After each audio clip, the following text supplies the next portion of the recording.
À l'occasion de la remise du projet de la nouvelle constitution par le comité consultatif indépendant, je m'adresse à vous avec un sentiment patriotique et républicain. C'est avec émotion matin, je m'apprends la parole.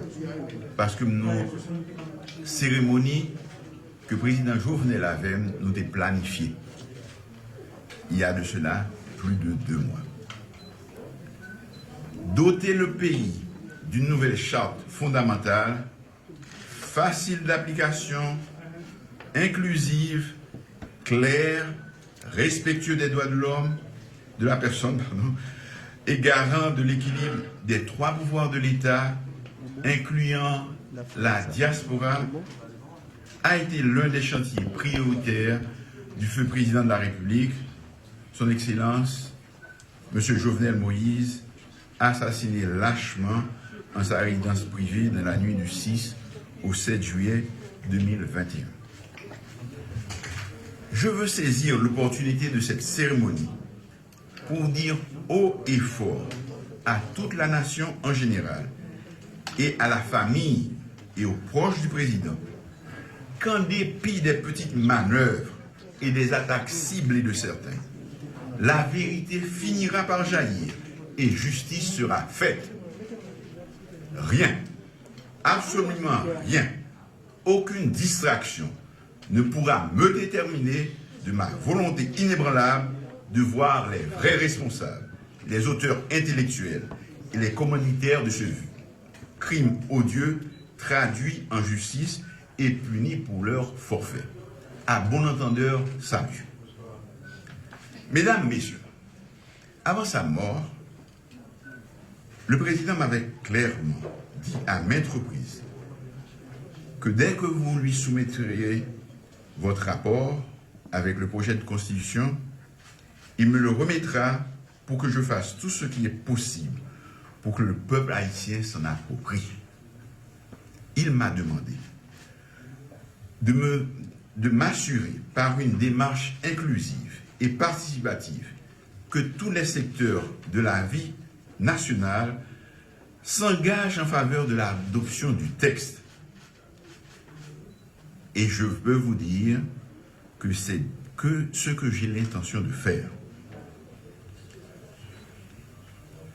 L'adoption de la Constitution de 1987 est un symbole de notre adhésion aux valeurs démocratiques modernes, dont l'état de droit, l'équilibre et la séparation des pouvoirs de l'État. À l'époque, le peuple s'était mobilisé massivement pour le voter et signifiait ainsi sa volonté de vivre ensemble harmonieux. Après près de 35 ans de tentative de construction d'une démocratie fonctionnelle, il est de l'avis général qu'il faut renforcer notre démocratie par l'adoption de nouveaux cadres normatifs fondamentaux. Les crises politiques multiples que nous avons connues au cours de ces dernières décennies, le handicap que cela constitue pour la bonne marche des institutions publiques sont des arguments sérieux en faveur d'une nouvelle constitution. Mesdames, Messieurs, notre pays ne saurait concrétiser ses objectifs de développement sans se disposer d'institutions fortes et stables. L'analyse des crises multiformes de nos institutions montre l'impérieuse nécessité de doter le pays de nouvelles règles fondamentales et de renforcer les mécanismes de l'état de droit. Sinon, le pays risque de sombrer dans l'instabilité politique chronique et les conflits entre les pouvoirs de l'État. Pour éviter un tel scénario, il est impératif d'œuvrer dans une logique participative et inclusive, à clarifier les compétences des pouvoirs de l'État, le rééquilibre des pouvoirs, la responsabilité des élus, le renforcement des institutions de contrôle et l'indépendance de la justice. Les crises d'origine constitutionnelle ont fortement ponctué les conditions de vie de la population ces derniers temps. Nous sommes tous témoins des prises de position et des revendications des secteurs de la vie nationale sur la nécessité d'adopter une nouvelle constitution. L'adoption d'une telle charte est essentielle pour créer les conditions d'une société plus équitable, pour protéger les droits de l'homme et les libertés fondamentales, encourager la participation de tous les fils et les filles de la patrie aux grandes décisions du pays, notamment les femmes et la diaspora, et établir les bases d'un gouvernement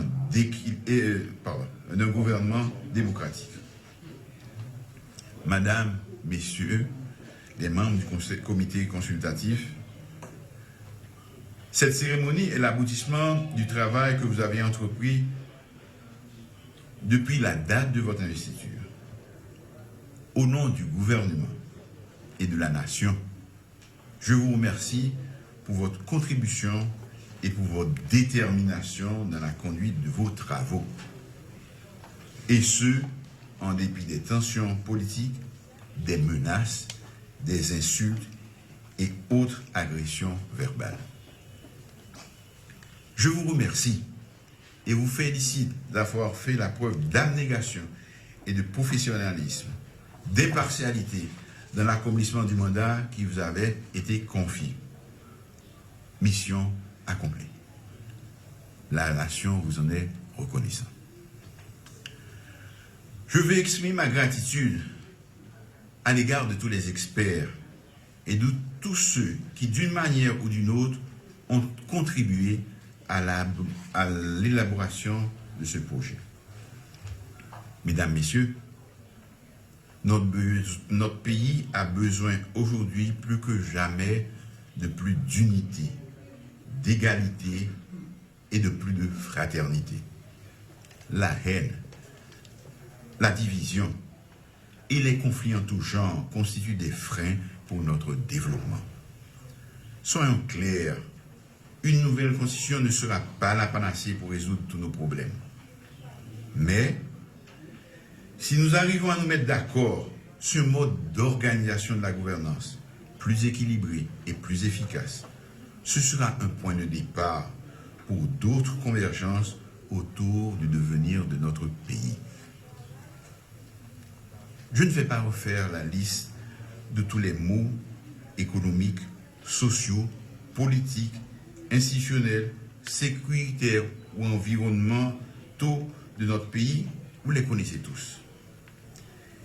Il est nécessaire et urgent que nous mettions à profit cette période intérimaire pour créer les conditions pour une nouvelle gouvernance apaisée et efficace, devant nous conduire vers un retour à un fonctionnement normal et durable de nos institutions démocratiques.